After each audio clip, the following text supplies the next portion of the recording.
Hey guys, today we are talking about this Sony A7 III versus the Canon 1DX Mark II. I have been a big fan of the Canon cameras over the years. I was a big Canon fanboy.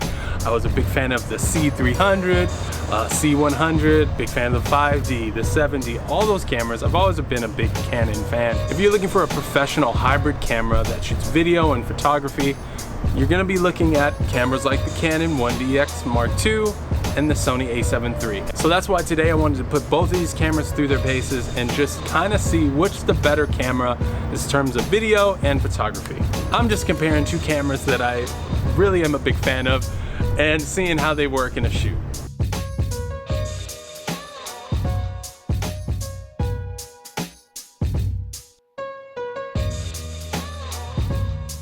Now when it comes to autofocus, that's gonna be the biggest draw for the Canon cameras versus the Sony. The Sony is an awesome camera when it comes to autofocus. However, the Canon cameras really kill it with their dual pixel autofocus. If you're looking for a camera that can just do the best autofocus, that can track objects during video, that's gonna nail your focus 100% most of the time, 100% most of the time. 60% of the time, it works every time. When it comes to tracking, if you're looking for more of a smooth rack focus, I will say the Canons are a little bit smoother when it comes to rack focusing.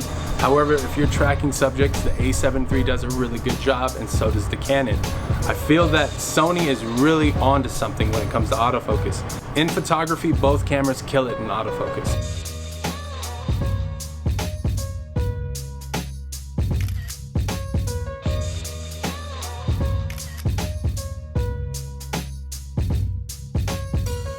Dynamic range. The Canon 1DX has about 13 stops of dynamic range.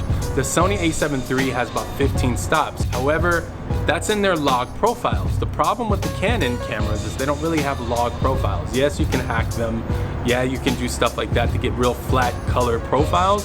But the Sony, when it comes to dynamic range, is gonna have a big leg up because it has so many different color profiles. The only problem with the Sony cameras though is log files can be kind of hard to actually grade. If you have no experience with Sony cameras and log, you're not going to really get that dynamic range.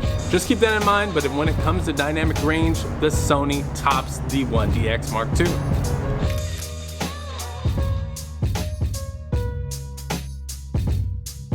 Slow motion. Okay, the Canon 1DX kills it with slow motion. Everyone knows that. That's kind of the biggest draw other than the autofocus that a lot of YouTubers, a lot of content creators go for. After doing a few tests with the model I shot, I found that the A7 III had sharper slow motion. It might not be smoother than the 1DX. The 1DX might have a smoother motion to a lot of its movements, but the Sony A7 III had sharper slow motion. Both cameras do 120 frames per second at 1080p. The leg up goes to the 1DX Mark II. It does 4K 60p if you really need that.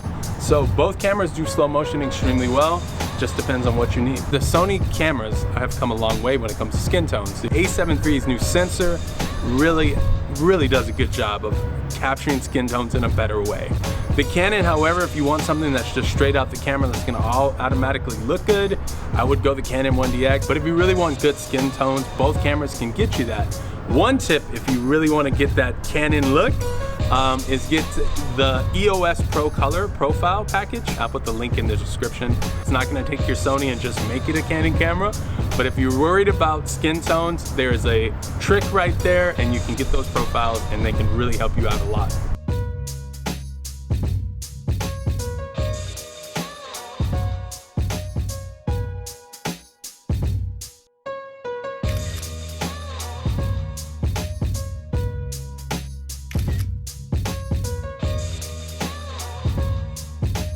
Now let's talk about some things I don't like on both cameras. One of the things I don't like about the A7 III is that the monitor is a little bit low resolution. It's a downgraded version of the A9 or the A7R III, I'm not entirely sure, but it doesn't feel as sharp. So when you're looking at images, when you're looking at video, you're gonna think you're out of focus sometimes, or you're gonna think the image looks weird color-wise. So if you really wanna get a good, clear image from the A7 III, I would always look at your viewfinder for focus, or when you're reviewing footage, that way you can really see the colors and see if it actually really looks the way you want it to look. One of my biggest gripes with the Canon 1DX is, did I say gripes? Who says that? One of my biggest things I don't like about the Canon 1DX is their codecs. I know everyone probably knows this. It's a motion JPEG codec. If you're shooting 4K video or something like that, it's really hard to process. 30 minutes of footage is about 128 gigabytes. So it's just a real data heavy codec. Cool thing about the A7III is it shoots in a smaller codec, and you're gonna find yourself having a better time in the editing room with the A7III. When it comes to cameras, it really just depends on what you're looking for. I really like the fact that Sony is more affordable. They give you a lot of cool features for a small price point. $2,000 for the A7III versus $6,000 plus for the Canon 1DX Mark II. So it really depends on what you're looking for. Thanks for watching this video. If you have any questions about photography or filmmaking, make sure to hit us up on social media and feel free to share, like, subscribe, and comment. See you next time.